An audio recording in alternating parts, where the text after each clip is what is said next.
3 carrier strike groups, over 200 aircraft, every sea lane into Iran sealed shut, and the moment the USS George H.W. Bush slid into that ring, after sailing 11,500 miles around an entire continent, the math didn't get better, it got worse. Here's the part nobody says out loud. 3 American carriers cornering Iran isn't proof of unlimited power, it's the opposite, and the whole thing turns on a strip of water just 16 miles wide. To see why, you have to start with the one route the Bush refused to take.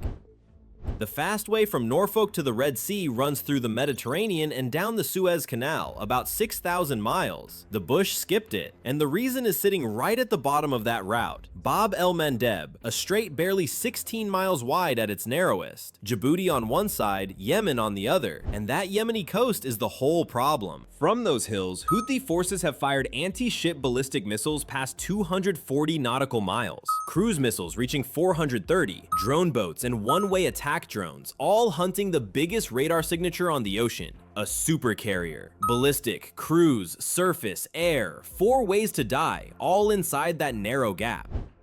Now, the Bush could have forced its way through. A strike group has the firepower to hit those launch sites and knock down incoming missiles at the same time. But here's the catch that changes everything. Every SM-6 you burn defending the transit is one you don't have for the real mission. Every interceptor spent in a 16-mile gauntlet is months of factory time you can't get back at sea. So the Pentagon chose math over speed, south out of Norfolk, around the Cape of Good Hope, across the Indian Ocean. 11,500 miles, 23 days. The longer route wasn't caution, it was arithmetic. At $6 to $8 million a day to run a strike group, that detour ran somewhere between $140 and $185 million before the Bush fired a single shot. That's the price of one strait. That's how dangerous Bab el-Mandeb has become.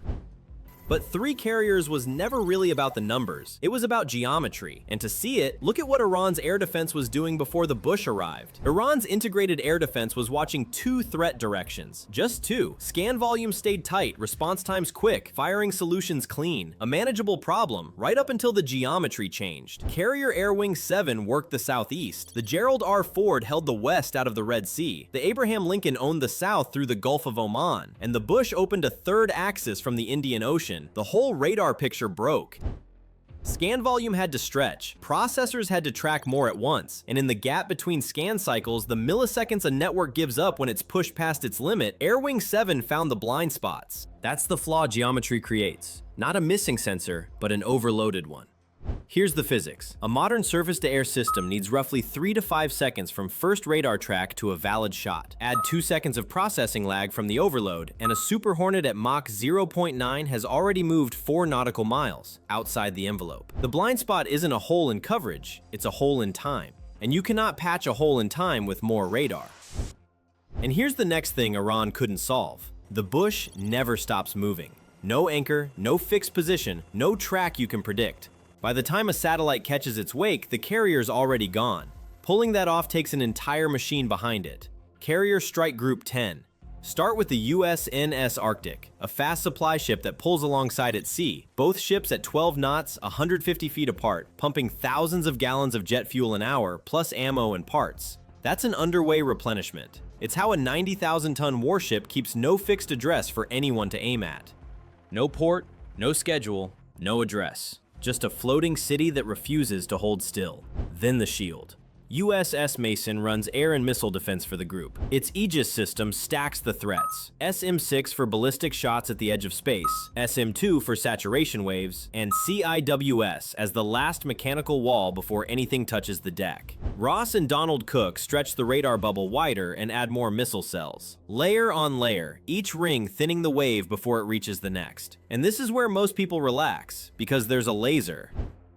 LOCTIS, the Laser Optical Counter-UAS System, a directed energy weapon tested aboard a Navy carrier. Effectively unlimited shots, run off the Bush's nuclear reactors, putting out up to 100 megawatts. Problem solved, right? Except that's not how the math works. Fire a laser far enough and it heats the air in its own path and bends itself. Thermal blooming. Add the salt haze over every ocean and its real reach collapses to close range. And the stronger the beam, the worse it gets. More power heats more air, bends more, reaches less. You don't engineer your way around thermodynamics. The laser only guards the inner ring, the leakers. Physics sets a ceiling here that no budget and no engineer can lift. Which means the fight is really decided out on the outer rings. Before a threat ever reaches the laser, it has to survive the SM-6s, the SM-2s, the layered Aegis shots from Mason, Ross, and Donald Cook. And every one of those is a missile. And missiles, unlike electricity, run out. Every missile is months of factory time. Every one fired is a piece of a stockpile you cannot top up at sea.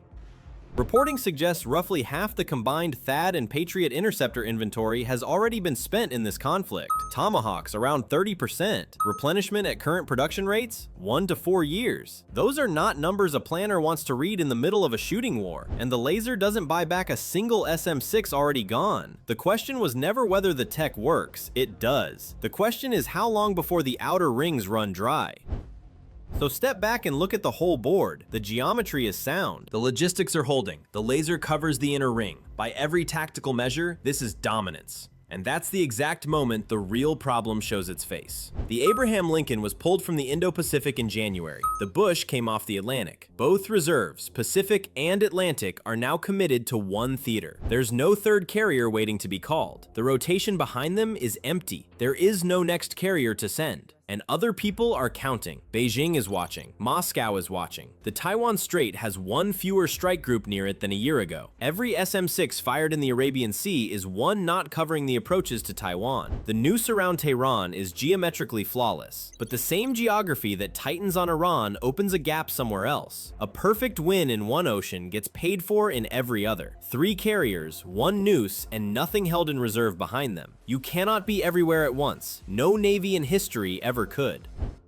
So the question was never whether the US Navy can win this fight. It can, and it is. The real question is who's watching the other oceans while it does? That's the cost the headlines miss. Not a defeat, but a fleet stretched to its limit doing the work of a fleet twice its size. One more crisis in one more ocean and the map runs out of carriers. If that's the kind of breakdown you want, the physics under the strategy, the math under the headlines, subscribe. And one for you, LOCTIS kills leakers with a laser, but blooming bends it, salt scatters it, and it tracks one target at a time. If you were building the next attack drone, how would you beat it? Best answer gets pinned.